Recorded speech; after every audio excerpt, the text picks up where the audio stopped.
In the second grade, I lost a 1v1 to Hula Hoop. So there I was, it was gym class, and you know gym class, I'm doing like this weird, unknown, never before discovered, okay, thanks, never before discovered exercise, where it's like caveman feet fungal infection, the game. Like the simulator, something wacky like that like nobody ever plays instead of letting us play soccer. Also, cool kill. And so I'm doing my thing, and like I think we have to like jump over a hula hoop for some reason, not entirely sure why. But oh no, I'll save you. All my kills are gonna get stolen. And mind you, by this point, I'm a little bit chubby. I'm not like too chubby right now, contrary to popular belief.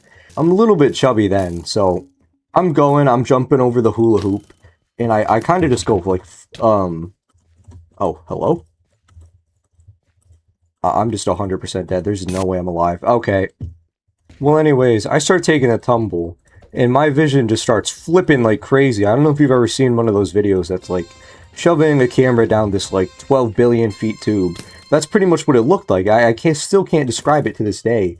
But to the outside looking in, I just took a small fall. But the thing was, I made like a little thump. Not even a little thump. I was like 4'10" and like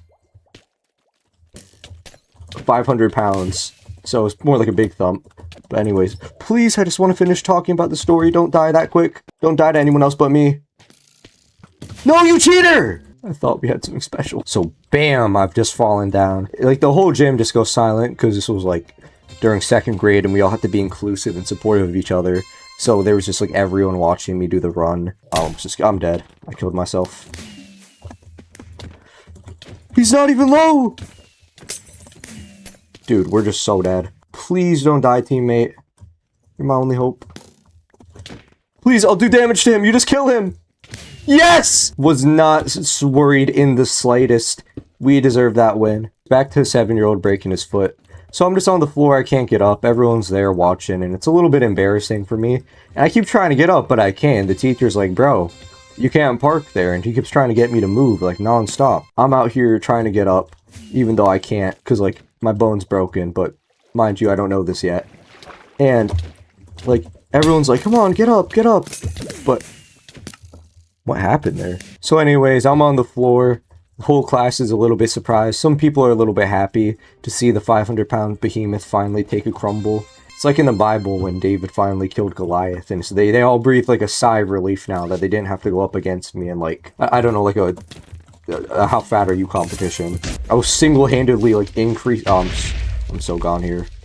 I was single-handedly increasing my class's like average weight. Oh my god, I just got played with. That was like volleyball. And what they do is they get this chair and they put me there and they're just like, okay, what I'm going to want you to do is with the other leg, we're going to slowly walk. Because mind you, if I was a normal child, they probably could have carried me, which is like, it might have like hurt me a little more that they didn't. Not physically, just like spiritually. But anyways, they made me walk with my other foot because holy shit, Reg.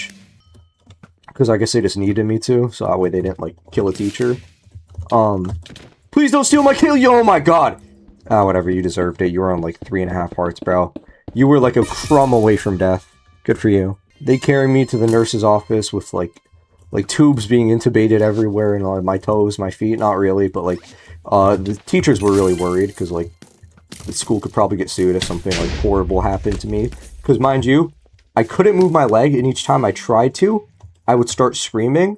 And if I was an adult and a 7-year-old started doing this, I would just say, like, GG's to my career, and I would just give up. I would just start crying, dude. Because, like, what else are you meant to do? Oh, he's healing! So I'm in the nurse's office, and I'm just, like, laying there on my last breath, and I'm just like, nurse, please, I just want to see my family one more time, man. Come on. Listen, let's do whatever you have to do. Amputate it if you need to. And she said, no, it's worse than an amputation. I'm gonna have to put an ice pack on it. At a certain point, they were just like, alright, bro, we can't really do much. You probably, like, just, like, sprained your leg or something. Which, like, still pretty painful thing. But, you know, spraining your leg, like, takes, like, 2.5 days to heal. And you could probably just kiss it and it'll get better. And, you know, as you can imagine, like, my dad is absolutely thrilled that I'm coming home from school early and making him, like, leave work. So, you know, that was just awesome to deal with for a minute there. And so he doesn't really think anything's like bad because like the teachers told him like, bro, he was just playing with a hula hoop. There's like nothing bad that could have happened, bro. It's not that deep. But little did we know it was that deep. Like, I feel like it has to be some type of record to like break a bone with a hula hoop. Like, that's such a rare occurrence. Like, it's almost impossible. It's more so impressive the fact that I managed that.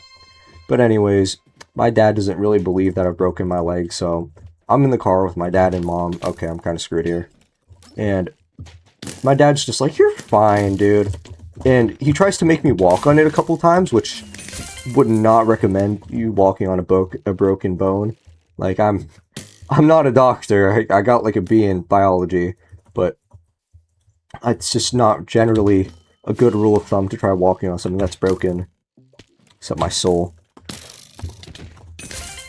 No! Oh! Hey, we got first place somehow. Anyways, little side thing I just remembered.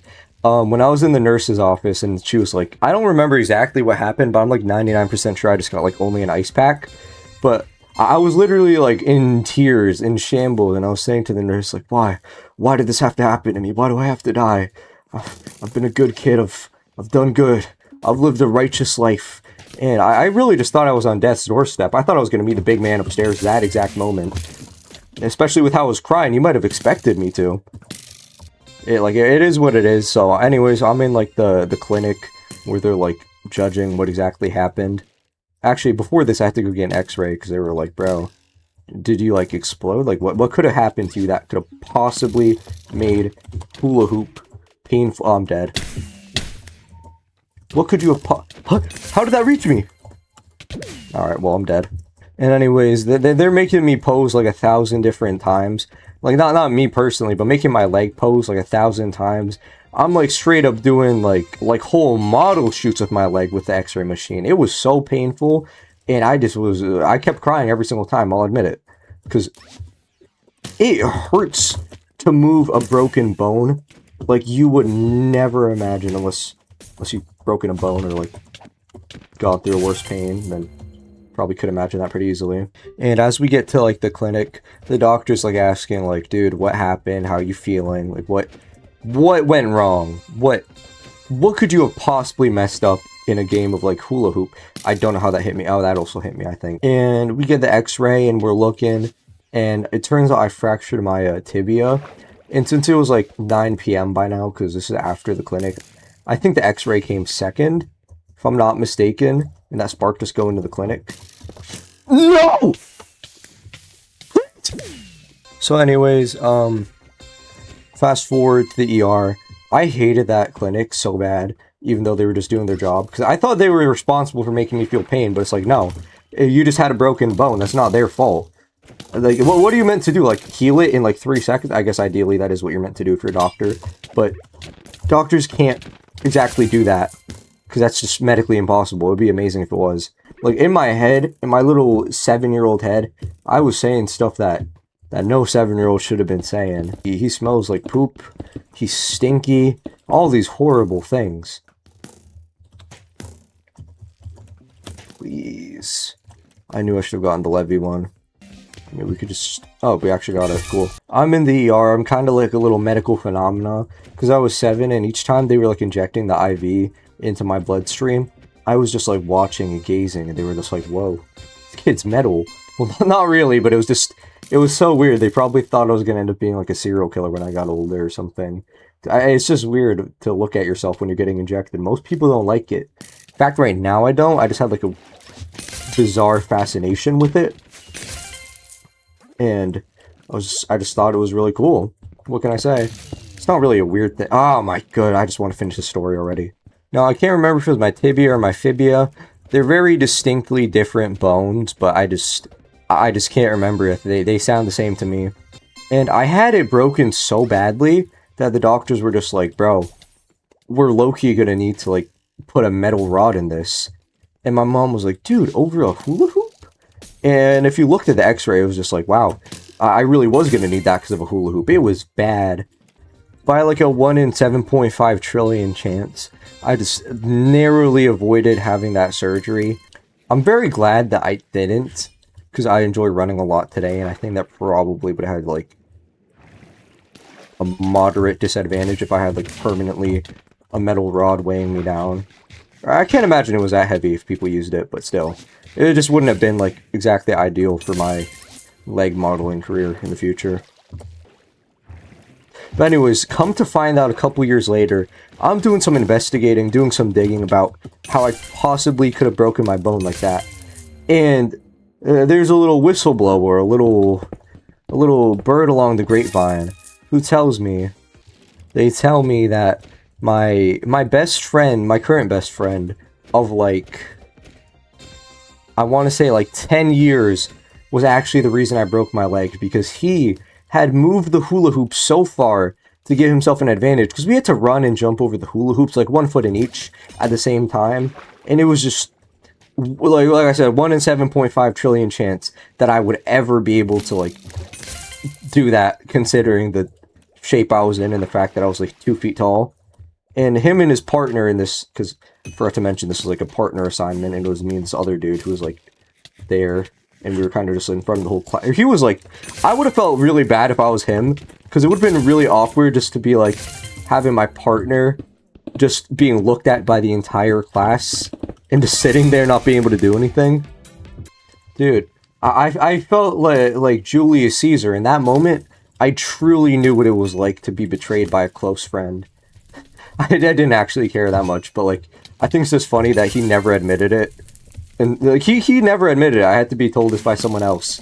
Because I guess he was worried it would change, like, our friendship. Like, it's 2nd grade, man. Like, who cares, bro? I guess some people probably care about 2nd grade. Like, I'm not really that passionate about it, though. It's like, I don't even know what you learn in 2nd grade. I think you learn how to, like, count. After this, I had a little brief disappearance arc where instead of, like, the time skip making me, like, 6'8", muscular, tan, and, like, everything you could imagine, I just got kind of fat. So flash forward to, like, 4th grade, and I'm a really quiet kid by now, because, like, I was just kind of focused on doing my homework and getting back home to play, like, Minecraft or Garden Warfare, because I really liked that game at the time. And there's this teacher I had who, like, just, oh wow, I just stole those people's kills. And he noticed that I was, like a really quiet kid who didn't like talking to people. So his method of trying to bring me out of my shell was making me scream in front of the whole class. What happened was, I was out there sharpening my pencil, and I had worked up the courage to ask him to do it in the first place. And he was just like, hey, big man. Okay, he didn't say it like that. I make him sound like he was like a threat to all children at my school. He was pretty chill. He, like, after working up the courage, he's just like, yo, bro, I want you to yodel in front of the whole class. And I guess this was an effort to show me that, like, it's not that deep to talk or something. I don't know. Probably taught me the meaning of Christmas or something. And I just took it the wrong way. And I went up there and gave a beautiful yodeling, like, presentation. You would have thought I was, like, John Yodeler. Good one. Anyways, I didn't really, like, become more, like, socially active after that. People laughed and they thought it was funny. I was like, wow, it's a cool moment.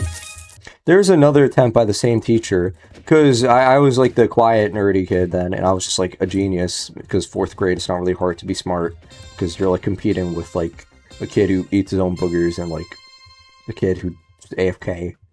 And anyways, since my class was so small, I was kind of just, like, the golden example, and he was trying to encourage this other student to read, I believe, and he was just like, hey, you know your good friend, he actually...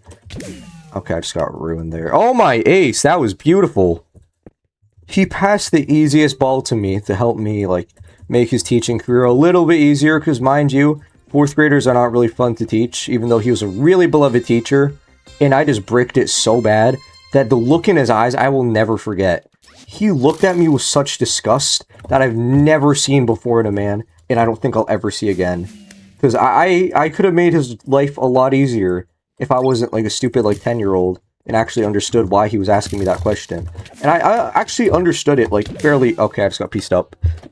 Anyways, I understood the lesson pretty well, like, a second after I said my answer, and I felt so bad, because the light in his eyes just, like, dimmed, and he became, like, just another regular middle-aged man. I like, told him that the Easter Bunny wasn't real, essentially. Oh, my team's just getting screwed over so bad. I'm just gonna do that and hope for the best. Please get a kill! Oh, whatever. But that was the time that I almost had to have surgery because of a hula hoop. I hope you learned something about the importance of being hula hoop certified, and that this can continue to help you later on in your life.